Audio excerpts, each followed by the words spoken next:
नमस्कार, मैं प्रोफेसर के गुप्ता, बटमुल आश्रम महाविद्यालय सालेवना महापल्ली, जिला रायगढ़, छत्तीसगढ़।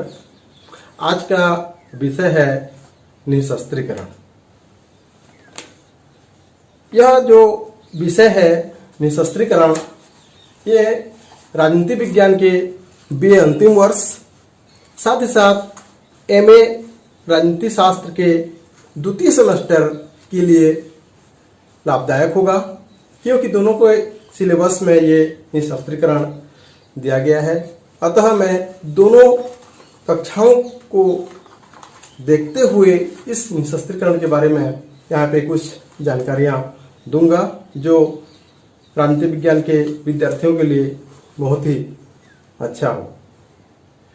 जैसा कि हम सब जानते हैं, निशस्त्रीकरण, शस्त्रीकरण का उल्टा निशस्त्रीकरण।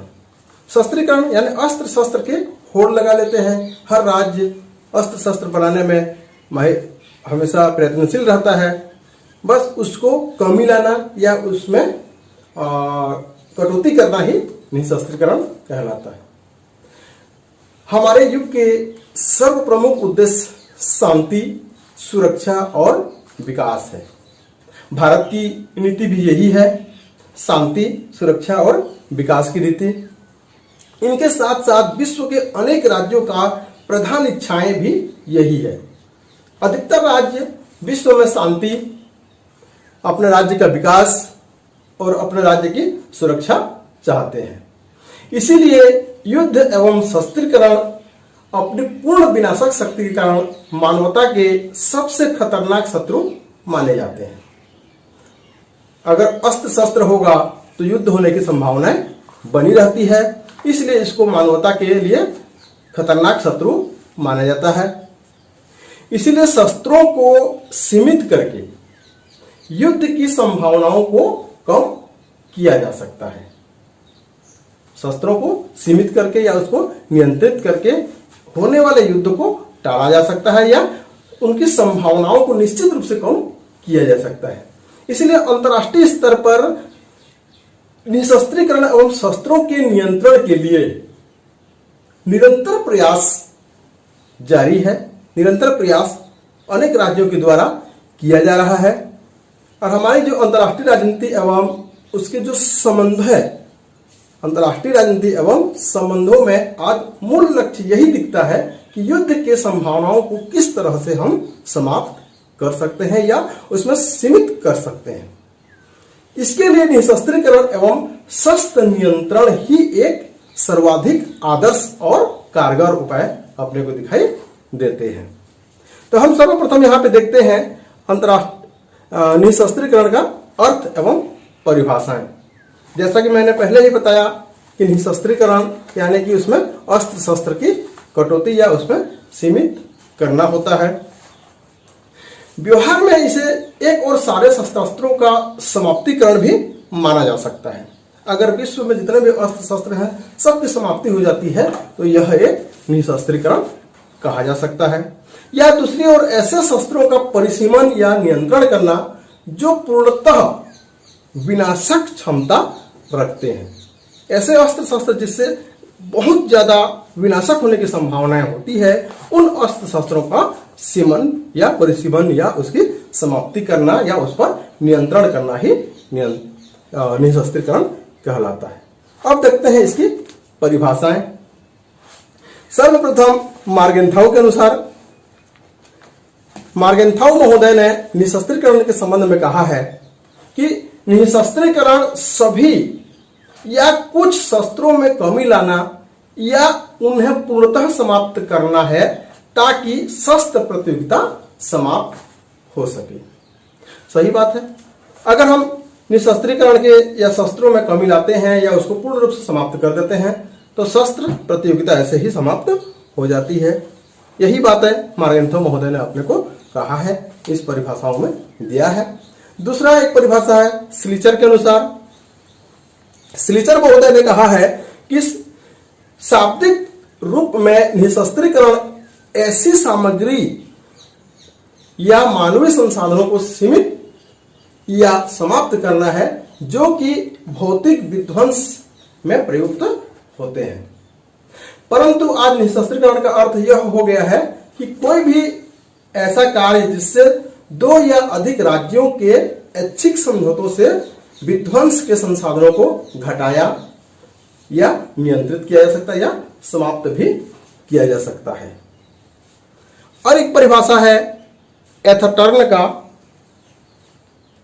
एथर्टर्न का कहना है कि निशस्त्रीकरण ऐसी परिस्थितियों का निर्माण है जो किसी भी राष्ट्र को यह आश्वासन देते हैं कि दूसरे राष्ट्र न तो आक्रमण करना चाहते हैं और न वे आक्रमण की क्षमता रखते हैं। कम से कम निकट भविष्य में तो ऐसा वो नहीं चाहते हैं। ये है कुछ परिभाषाएं जो निशस्त्रीकरण के संबंध में दिया गया है। इन परिभाषाओं का अगर हम विश्लेषण करते हैं तो कुछ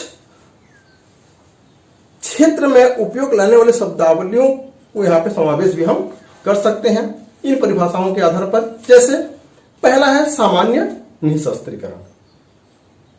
सामान्य निशस्त्रीकरण एक ऐसा प्रकार है जिसमें सभी राष्ट्र भाग लेते हैं। सामान्य निशस्त्रीकरण में सभी राष्ट्र इसमें भाग लेते हैं। दूसरा है स्थानीय निशस्त्रीकरण।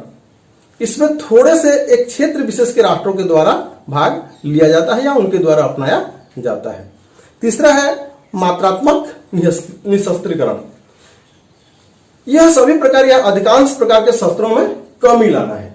जो अस्त्र शस्त्र है उसमें उनकी कुछ मात्राओं को वहां पे कमी लाने का प्रयास करते हैं। अगला है गुणात्मक निशस्त्रीकरण। यह अतिमारक जो अस्त्र शस्त्र होते हैं उसमें समाप्ति करना या उसमें कमी लाने का प्रयत्न किया जाता है। अगला है परंपरागत निशस्त्रीकरण। जो राष्ट्र में जो परंपरागत अस्त्र शस्त्र हैं उनमें कमी लाना परंपरागत निशस्त्रीकरण। अगला परमाणु निशस्त्रीकरण। ऐसी वर्तमान जो युग है उसमें परमाणु युग ही कहा जाता है। यानी कि जो परमाणु अस्त्र शस्त्र है उन परमाणु अस्त्र शस्त्र में परिसीमन करना या उसको समाप्ति करना ही परमाणु निशस्त्रीकरण कहलाता है। अगला है पूर्ण निशस्त्रीकरण। पूर्ण निशस्त्रीकरण का तात्पर्य है कि पूरे विश्व में जितने भी अस्त्र शस्त्र हैं या युद्ध के जितने भी उपकरण हैं सभी को पूर्ण रूप से समाप्त करना है।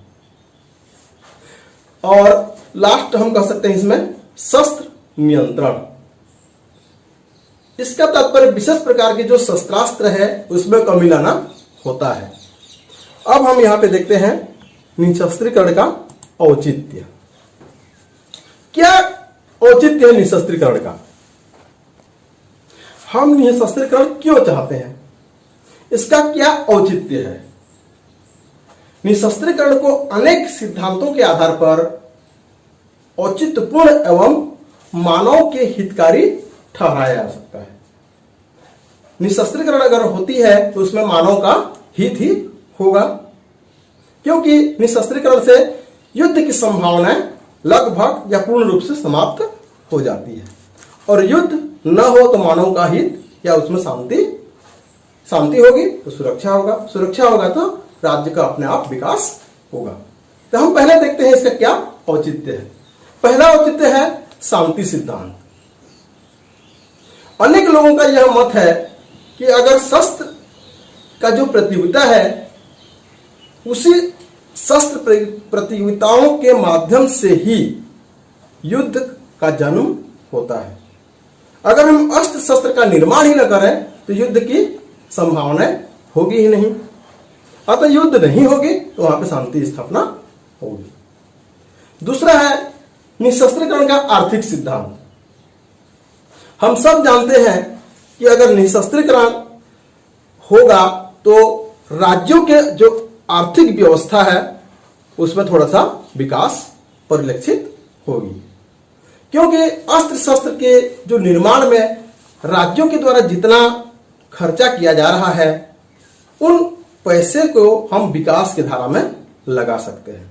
यानी कि निशस्त्रीकरण करके हम या अस्त्र शस्त्र का निर्माण न करके हम राज्य के विकास में लगा सकते हैं, जिससे राज्य का विकास होगा, यानी कि उसमें आर्थिक वृद्धि होगी।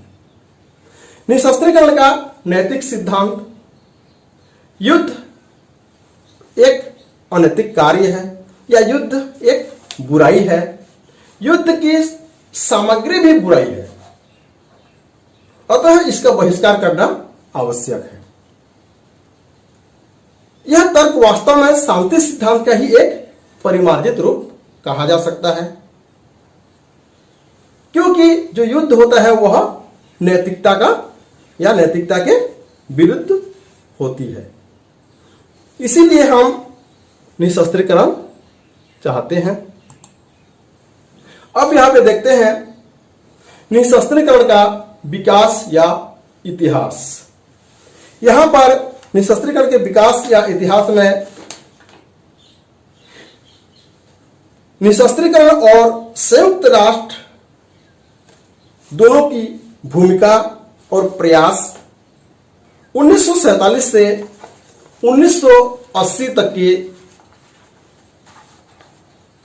समय में यहां पे देखेंगे। निशस्त्रीकरण के प्रयासों का इतिहास लगभग 400 वर्ष पुराना है। पहली बार वेस्टफेलिया के संधि में सामरिक शक्ति में कमी लाने और अंतर्राष्ट्रीय नियंत्रण की बात 1648 में की गई। फिर 1899 एवं 1987 में हेग सम्मेलनों में भी इस दिशा में कुछ प्रगति देखने को मिला। दोनों महायुद्धों के बीच में राष्ट्र संघ के अंतर्गत एवं बाहर व्यापक प्रयास भी किए गए। हम यहां पर देखते हैं 1945 से 1980 के दरमियान संयुक्त राष्ट्र संघ और निशस्त्रीकरण के बीच जो कार्य, जो प्रयास किया गया है, उनमें से क्या क्या है। सर्वप्रथम है परमाणु शक्ति आयोग, दूसरा है परंपरागत शस्त्रों के लिए आयोग, तीसरा निशस्त्रीकरण आयोग, चौथा शांति के लिए अणु प्रयास, पांचवा फ्रांस व इंग्लैंड की योजना 1954, सोवियत प्रस्ताव 1955, जिनेवा शिखर 1955 जहां पे खुला आकाश योजना हुआ था।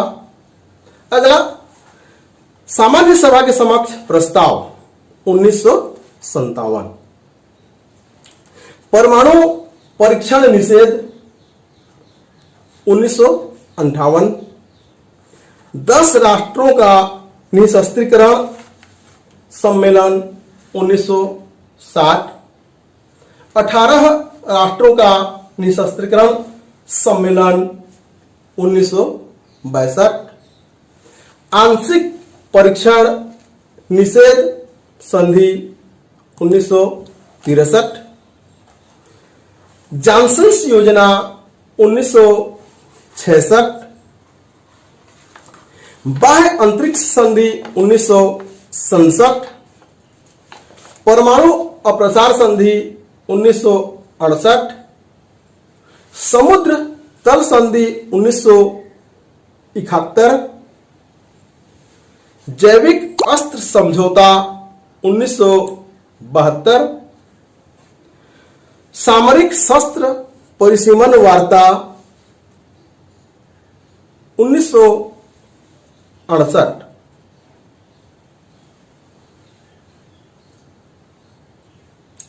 सोवियत संयुक्त राष्ट्र संघ शस्त्र समझौता 1974,